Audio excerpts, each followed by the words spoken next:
ក្រោយប្រជុំបិណ្ឌដល់ថ្ងៃនេះគ្រោះថ្នាក់ចរាចរណ៍ផ្ដាច់ជីវិតមនុស្ស19នាក់របួសជិត50នាក់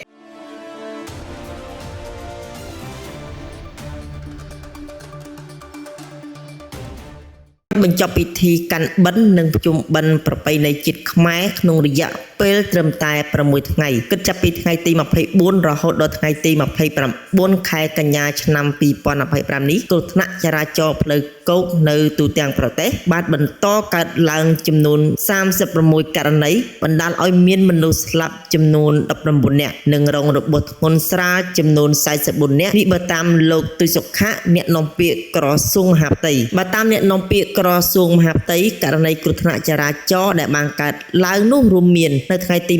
24មាន8ករណីស្លាប់4នាក់របួស6នាក់ថ្ងៃទី25មាន6ករណីស្លាប់5នាក់របួស7នាក់នៅថ្ងៃទី26មាន1ករណីស្លាប់1នាក់របួស2នាក់នៅថ្ងៃទី27មាន5ករណីស្លាប់2នាក់របួស13នាក់នៅថ្ងៃទី28មាន4ករណីស្លាប់2នាក់របួស5នាក់និងថ្ងៃទី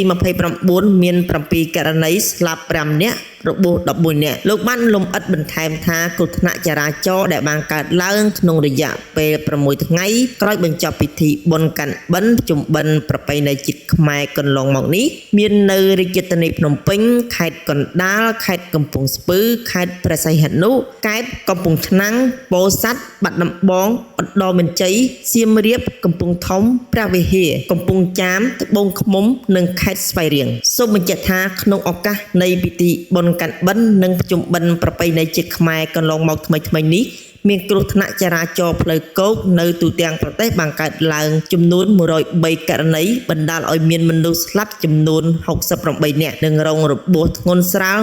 136នាក់ចំនួននេះគិតចាប់តាំងពីថ្ងៃទី8រហូតដល់ថ្ងៃទី23ខែកញ្ញាឆ្នាំ2025អត្ថបទដោយលោកសេងពូលីន